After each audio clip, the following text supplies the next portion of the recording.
Capítulo 17. A amorosa perseguição de Deus. O fardo da dúvida. Certamente que a bondade e a misericórdia me seguirão todos os dias da minha vida. Salmos 23:6. Eric Hill tinha tudo o que é preciso para um futuro brilhante. Ele tinha 28 anos, era recém-formado na universidade, possuía um corpo atlético e um sorriso agradável.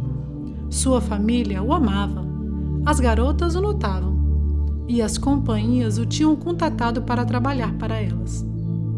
Embora Eric parecesse sereno por fora, estava atormentado por dentro. Atormentado por vozes que ele não podia calar. Incomodado por imagens que não podia evitar. Então, esperando escapar delas, ele fugiu de tudo. Num cinzento dia chuvoso de fevereiro de 1982, Eric Hill saiu pela porta dos fundos de sua casa na Flórida e nunca mais voltou. Sua irmã Debbie recorda tê-lo visto descendo vagarosamente a Interestadual. Ela supôs que ele voltaria. Ele não voltou. Ela esperou que ele telefonasse. Ele não telefonou. Ela pensou que pudesse achá-lo. Não pôde. Para onde Eric viajou, apenas ele e Deus sabem, e nenhum dos dois decidiu-se a contar. Só o que sabemos é que Eric ouviu uma voz, e naquela voz havia uma designação. E aquela designação era catar lixo ao longo da rodovia em San Antonio, Texas. Para os usuários da Interestadual 10, a sua forma magricela e a sua face barbuda tornaram-se uma visão familiar. De um buraco num terreno baldio, ele fez uma moradia. De umas calças rasgadas e um casaco furado, fez um guarda-roupa. Um chapéu velho protelava o sol de verão. Um saco plástico em seus ombros amenizava o frio do inverno. Sua pele gasta pelas intempéries e os seus ombros encurvados faziam-no parecer ter 2 vezes os seus 44 anos. 16 anos ao longo da rodovia fariam o mesmo com você. Era quanto tempo se passara desde que Debbie vira seu irmão. Ela poderia nunca tê-lo visto outra vez, se não fosse por 2 eventos. O primeiro foi a construção de uma revendedora de automóveis no terreno baldio de Eric. O segundo foi a violenta dor em seu abdômen. A revendedora levou-lhe a casa. A dor quase levou-lhe a vida. Ele foi encontrado ao lado da rodovia, contorcendo-se e apertando o estômago. O hospital fez alguns exames e descobriu que Eric estava com câncer terminal. Mais alguns meses e ele teria morrido. E sem família ou parentes conhecidos, teria morrido sozinho. O advogado designado para ele pela justiça não podia controlar este pensamento. Certamente alguém está procurando por Eric. Então, o advogado varreu a internet buscando por alguém que estivesse à procura de um homem adulto, de cabelos castanhos e sobrenome Hill. Foi assim que ele achou Debbie. A descrição pareceu igualar-se à sua lembrança, mas ela precisava ter certeza. Então, Debbie veio para o Texas. Ela, o marido e 2 filhos alugaram um quarto de hotel e partiram para encontrar Eric. Entre mentes, ele havia recebido alta do hospital, mas o capelão sabia onde ele estava. Eles o acharam sentado, encostado num prédio não muito longe da Interestadual. Quando se aproximaram, ele se levantou. Eles ofereceram frutas, ele recusou. Eles ofereceram suco, ele declinou. Ele era polido, mas indiferente para com a família que reivindicara ser a dele. Seu interesse recobrou-se, no entanto, quando Debbie ofereceu-lhe um broche de anjo. Ele disse sim. A primeira vez que ela tocou o irmão em 16 anos foi no momento em que ele permitiu-lhe prender o anjo em sua camisa. Debbie pretendia ficar 1 semana, porém, 1 semana se passou e ela permaneceu. Seu marido voltou para casa e ela ficou. A primavera tornou-se verão e Eric melhorou. E ela ainda lá. Debbie alugou um apartamento e começou a ensinar os filhos em casa e a aproximar-se do irmão. Não foi fácil. Ele não a reconheceu. Ele não a conhecia. Um dia ele a xingou. Ele não queria dormir em seu apartamento. Ele não queria sua comida. Ele não queria conversar. Ele queria o seu terreno baldio. Ele queria o seu trabalho. Quem era aquela mulher, afinal? Contudo, Deb não desistiu de Eric. Ela percebeu que ele não compreendia, e então ela ficou. Eu a conheci num domingo, quando visitou a nossa congregação. Quando ela partilhou sua história, indaguei o que você gostaria de indagar. Como você se impede de desistir? Simples, respondeu ela. Ele é meu irmão. Eu lhe disse então que a sua busca me recordava outra busca, que o seu coração me recordava outro coração, outro bondoso coração que deixara o lar para ir à procura do perdido, outra alma compassiva que não podia admitir a ideia de um irmão ou irmã em sofrimento. Então, como Deb, ele deixou o lar. Como Deb, ele achou seu irmão. E quando Jesus nos achou, agimos como Eric.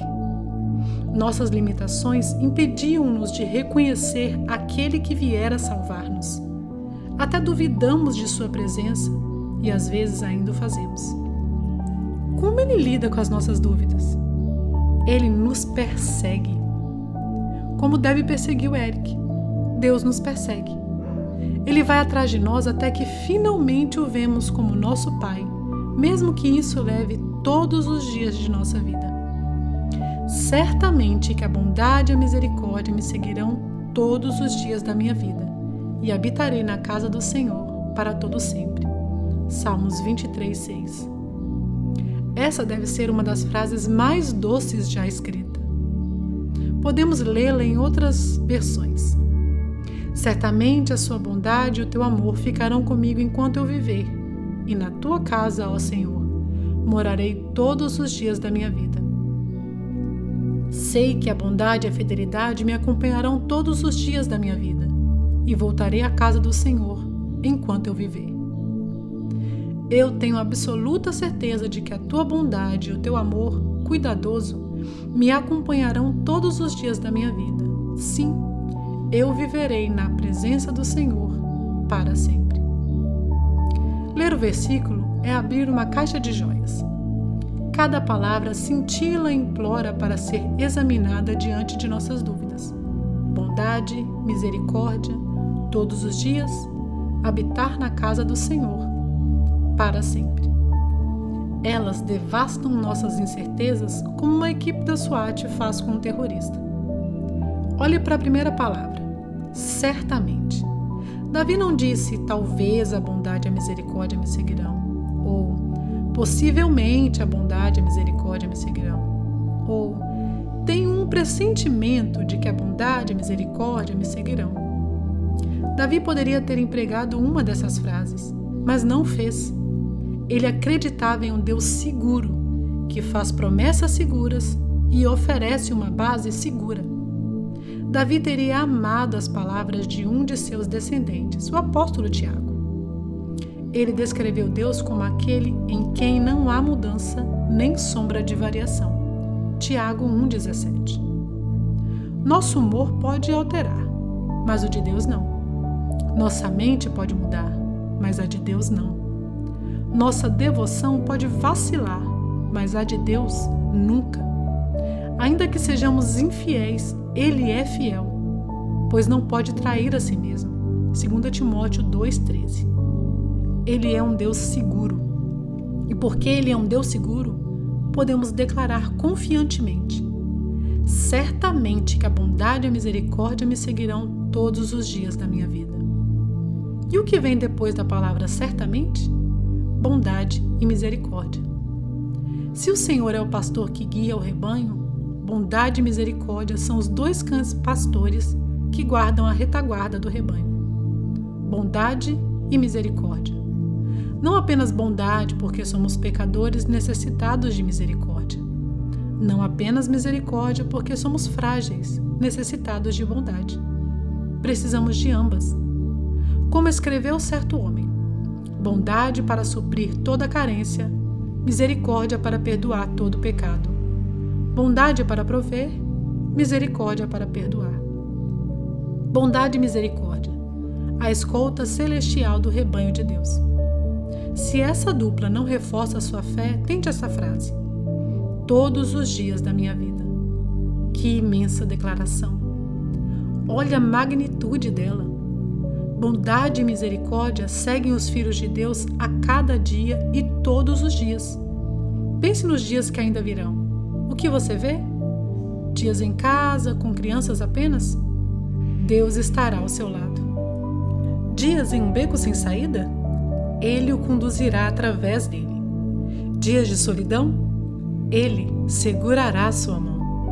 Certamente bondade e misericórdia me seguirão. Não alguns, não a maioria, não quase todos, mas todos os dias da minha vida. E o que ele fará durante esses dias? Aqui está a minha palavra favorita. Ele irá seguir você. Que modo surpreendente de descrever Deus. Estamos acostumados a um Deus que permanece num lugar. Um Deus que está entronizado nos céus e governa e ordena. Davi, no entanto, visiona um Deus móvel e ativo. Atrevemo-nos a fazer o mesmo? Ousamos visionar um Deus que nos segue, que nos persegue, que nos caça, que vem em nosso rastro e nos conquista, que nos segue com bondade e misericórdia todos os dias de nossa vida? Não é este o tipo de Deus descrito na Bíblia? Um Deus que nos segue? Há muitas passagens nas Escrituras que nos diriam sim. Você não precisa ir além do 3º capítulo do 1º livro para encontrar Deus no papel de um investigador. Adão e Eva estão escondidos nos arbustos, em parte para cobrir seus corpos, em parte para cobrir seu pecado. Mas Deus esperou que viessem a Ele? Não. As palavras soaram no jardim. Onde está você? Gênesis 3:9. Com essa indagação, Deus iniciou uma busca do coração da humanidade que continua até o momento em que você lê estas palavras. Moisés pode contar-lhe a respeito. Ele estava no deserto havia 40 anos, quando olhou por cima do ombro e viu um arbusto em chamas. Deus o havia seguido no deserto. Jonas pode contar-lhe também. Ele era um fugitivo num barco, quando olhou por cima do ombro e viu nuvens se formando. Deus o havia seguido no oceano. Os discípulos de Jesus conheciam o sentimento de ser seguido por Deus. Eles estavam encharcados de chuva e tremendo, quando olharam por cima do ombro e avistaram Jesus andando em sua direção. Deus os havia seguido dentro da tempestade. Uma samaritana sem nome sentiu o mesmo. Ela estava sozinha na vida e sozinha no poço, quando olhou por cima do ombro e ouviu o mestre falar. Deus a havia seguido através de sua dor. João, apóstolo, achava-se exilado na ilha de Patmos, quando olhou por cima do ombro e viu o céu começar a se abrir. Deus o havia seguido para o exílio. Lázaro estava morto havia 3 dias, num túmulo fechado, quando ouviu uma voz, levantou a cabeça, olhou por cima do ombro e contemplou Jesus de pé. Deus o havia seguido na morte. Pedro havia negado seu Senhor e voltado a pescar. Quando ouviu seu nome, olhou por cima do ombro e enxergou Jesus preparando o café da manhã. Deus o havia seguido apesar de seu fracasso. Deus é o Deus que segue. Me pergunto, você já o sentiu seguindo você? Frequentemente não o notamos. Como Eric, não reconhecemos nosso ajudador quando ele está perto. Mas ele vem. Através da bondade de um desconhecido, a majestade de um pôr do sol, o mistério de um romance, através da pergunta de uma criança ou da confiança de um cônjuge, através de uma palavra bendita ou de um toque na hora certa. Você já sentiu a sua presença?